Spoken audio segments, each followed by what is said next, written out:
Hello বন্ধুরা, শাশুড়ি বউ রান্নাঘরে তোমাদেরকে অনেক অনেক স্বাগত। দেখো আজকে আমি এঁচোড় চিংড়ি রেসিপি নিয়ে চলে এসেছি। গাছের টাটকা এঁচোড়, একদম দেখো দানাও বসেনি, একটু একটু দানা হয়েছে। এঁচোড়টা আমি একটু ভাপি নিয়েছি, আলুটা এঁচোড়টা। আর এখানে নিয়ে নিয়েছি চিংড়ি মাছ। আর দেখো চিংড়ি মাছগুলো একটু কেটে নেবো, যেহেতু বড়ো সাইজের চিংড়ি মাছ একটু কেটে নেবো।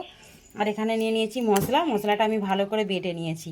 এখানে মশলার জল রয়েছে, এখানে কিছু গরম মশলা রয়েছে। আমি কিভাবে কি করছি তোমাদেরকে শেয়ার করবো, তোমরা দেখতে থাকো। কমেন্ট করে অবশ্যই জানাবে আমার এঁচোড় চিংড়িটা তোমাদের কেমন লেগেছে। দেখো একটা কড়া বসিয়ে দিয়েছি, দিয়ে দেবো তেল।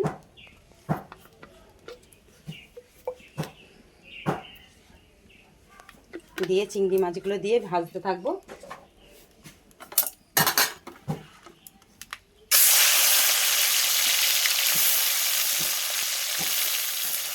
চিংড়ি মাছগুলো বলেছি আগে যে কোঁড়াতে একটু কেটে নেবো, খুন্তি দিয়ে দিয়েই আমি চিংড়ি মাছগুলো একটু কেটে নেবো। দেখো চিংড়ি মাছগুলো তুলে নিয়েছি, কোঁড়াতে আমি তেল দিয়ে দিয়েছি। দিয়ে দেবো ফোড়নটা, দিয়ে দেবো শুকনো লঙ্কা, তেজপাতা, এলাচ, লবঙ্গ সমস্ত কিছু দিয়ে দিয়েছি। দেখো হয়ে গেছে। দিয়ে দেবো বাটাটা। এটা আমার টমেটো, পেঁয়াজ, আদা, রসুন একসঙ্গে আমি পেস্ট করে নিয়েছি। গ্রেভিটা ভালো হবে, যার জন্য সব কিছু আমি মিক্সির জারকে একটু ঘুরিয়ে নিয়েছি। গ্রেভিটা হলে মাখো মাখো হবে দেখতে, ব্যাপারটা খেতেও ভালো হবে, এই জন্য আমি একটু বেটে নিয়েছি। তোমরা পেঁয়াজ ভেজেও করতে পারো, আমি এইভাবে বেটে করেছি। দেখো মশলাটাকে বেশ কিছুক্ষণ হাতে সময় নিয়ে আমি কষে নেবো। কষে নিয়ে তোমাদেরকে আবার শেয়ার করবো, তোমরা দেখতে থাকো। এখানে আমি সমস্ত রকম মশলা নিয়ে নিয়েছি, নিয়ে একটু জল দিয়ে গুলে নেবো।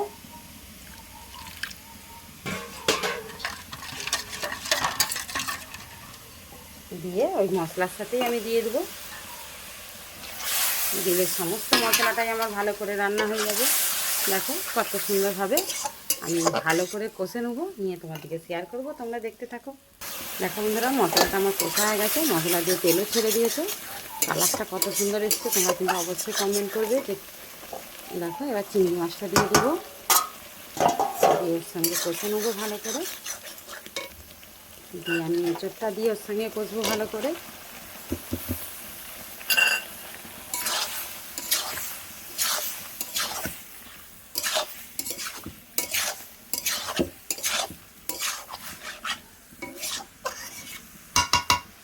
ভালো করে কষিয়ে নিই, নিয়ে তোমাদেরকে আবারও শেয়ার করবো, তোমরা দেখ। যেহেতু আমি হলুদ নুন দিয়ে ভাপিয়েছি, সেই জন্য এখন নুনটা দিয়ে দেবো। অল্প একটু নুন দেবো, নুনটার পরিমাণ কমিয়ে দেবো। দিয়ে দেখো ভালো করে কষিয়ে নিচ্ছি, বেশ কিছুক্ষণ হাতে সময় নিয়ে কষিয়ে নিয়েছি। এবার আমি জল ঢেলে দেবো, দিয়ে কিছুটা আরেকটু জল দিয়ে চাপা দিয়ে দেবো। দিয়ে হয়ে গেলে তোমাদেরকে আবারও শেয়ার করবো, তোমরা দেখতে থাকো ভিডিওটা।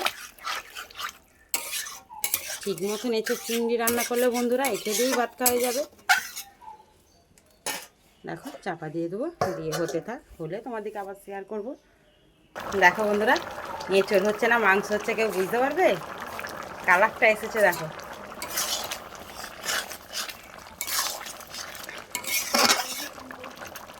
দেখো হয়ে গেছে, ঢেলে নিয়ে তোমাদেরকে শেয়ার করবো।